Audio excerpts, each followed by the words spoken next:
This is Tyron Woodley, and this is KSI. Tyron Woodley is the former UFC welterweight champion who had a total of 4 title defenses. He's had a semi-successful rap career and also been in Cobra Kai. However, this is KSI. He's most known for being a YouTuber, musician, and also a 4-0-1 semi-professional boxer. And if you haven't seen yet, the other night he had a face-off with Tyron Woodley. Because they're supposedly meant to be fighting in January. And you're probably thinking to yourself, this is just the way influencers promote their fights these days. Have a little face-off, have a push and a pull. But from Tyron Woodley, this is a bit strange. I mean, look how Tyron acted when he fought Jake Paul. This was literally a day before the fight at the face-to-face. And he could not look more interested if he tried. Pull it together, but you've never been on this big of a stage at all. The pressure's cracking you. So I think, to answer your question... But yeah, all of a sudden he's flying to Dubai to especially confront KSI about having a fight with him in January. It's all a little strange, but I know why he's doing this. I know why he is desperate to fight KSI.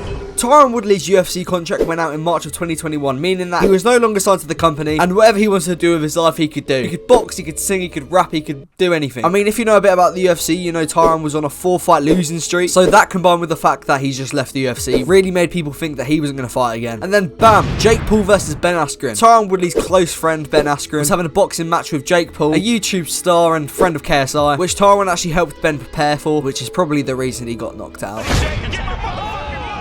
He needs some milk. But yeah, we all know being an MMA fighter consists of you having to box and have some general knowledge of boxing fundamentals. Obviously, Jake Paul knocked Ben Askren out, and Tyron really just wanted to avenge his guy. Jake and his team spoke a lot of shit to Tyron in the changing rooms. It just went down, didn't it? Ain't no money behind you. Did your stock just go down?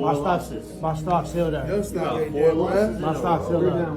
And I got 5 world titles. So yeah, not sure after that, Jake Paul and Tyron Woodley signed to have a boxing match. This fight was planned for August 2021. And yeah, the build-up was exciting. Both men trained hard. And in my opinion, the last massive fight of Jake Paul's career. I mean, I don't want to give away too much, although you might already know. But out of Jake Paul's last fights, this was the last one to actually do decently on the pay-per-views. Yeah, fight night happened. Jake Paul was generally winning most of the rounds, but Tyron hit him with a massive shot that sent cheers across the land. And yeah, although Jake Paul didn't do a massive knockout like he'd done to his last opponents and that he was promising to do to Tyron, Jake did indeed get the split decision victory and pretty much denied a rematch with Tyron Woodley in the ring unless he got a tattoo saying Jake Paul's name on his body. But being an honourable fighting man, Tyron Woodley decided, alright, I lost that fight, I'm not going to get the tattoo, it's over with. Until this happened. During Jake Paul versus Tyron Woodley, Tommy Fury was added to the equation and put on the undercard. This was to ultimately set up Tommy Fury versus Jake Paul once Jake beat Tyron Woodley, and it was looking to be like a good fight until Tommy pulled out. This left Jake and Jake Paul's team without an opponent, so knowing that Tyron Woodley would be up to a rematch, they got him to step in. And this pretty much ended the end of Jake Paul's high pay-per-view number season, I don't know what to call it, because obviously everyone was promised a Tommy Fury fight, not a Tyron Woodley fight. They thought we already saw this first fight, it was a bit entertaining, but it wasn't nothing special. So not many people watched, but that was a bad decision. Because although the build-up was a bit weird, I mean, they were just giving each other gifts. After a couple first boring rounds, where all Tyron decided to do was wrestle Jake Paul to the ground, Jake Paul hit him with a beautiful knockout punch, which sent him light out and made everyone in the arena laugh at him, even his own mother.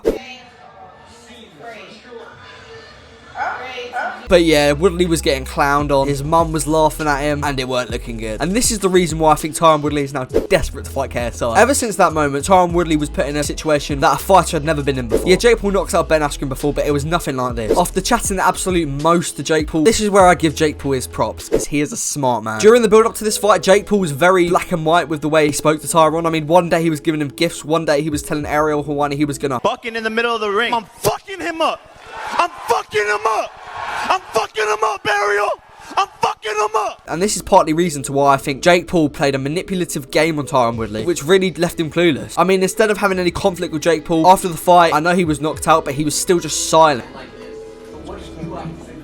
He didn't know what to say, he didn't know what to do. And from this moment, if you ask Tyron Woodley about Jake Paul, he would show a lot of respect. More respect that he would do. And you're probably thinking, oh yeah, that's common. That's just usual after people fight. They always show their respect. But think about it, the first fight, Tyron didn't. Obviously, it was a different outcome. But regardless, till this day, Tyron Woodley does not know how to feel about Jake Paul. I mean, look, he went on his podcast. It's just weird. I mean, if you don't understand what I'm saying, to put it in literal ways, in my opinion, Jake Paul has sunned Tyron Woodley. But yeah, since Alex Wasabi pulled out of the fight with KSI, Jake Paul playing the love-hate relationship game with Tyron Woodley suggested that Tyron Woodley should fight KSI, and since then Tyron Woodley's just been calling out KSI to a point where I'm 75% sure he is actually fighting KSI, but it's currently Tuesday while I'm recording this, and we're going to find out who KSI's fighting on Saturday. And Tyron Woodley just wants his fight to redeem himself. He can't do it against Jake Paul, he's already been KO'd, and he knows that, but doing this, he has become a journeyman to KSI. Don't get me wrong, Tyron Woodley is the legend. In my opinion, he is only a journeyman to the better boxers in the YouTube boxing scene, but regardless, he's not fighting Tyron Woodley to prove a point to him. He's fighting him to get the respect and prove people wrong when they say he can't fight Jake Jake Paul. So that if KSI knocks out Tyron Woodley, he can say to Jake Paul, I've done it as well. Let's go. So yeah, Tyron Woodley versus KSI will probably be happening in January. If Tyron Woodley loses that, then in my opinion, his career is more than over. It's already in a coffin right now. If KSI beats him, he will be underground. Actually, no, not even that. He will be in hell. But if he wins this, I'm not too sure what he want to do. He said he is a fighting man and he wants to fight, so I wouldn't be surprised if he tries and calls out Jake Paul again or maybe someone else. But although I am a KSI fanboy, it would be nice to see Tyron Woodley get a win and be able to say that he can end his career with a W. Do you agree? Do you agree with me? Do you think there's any more reasons why Tyron Woodley is absolutely desperate to fight KSI? Tell me in the comments. Subscribe. That may have came across rude, but we need to hit 3,000 subscribers. You guys got me to 2K, which I'm forever so grateful for, but we got to get the 3,000. So yeah, if you guys like this video, like, comment, subscribe, do all that good stuff. And yeah, see you guys in a bit.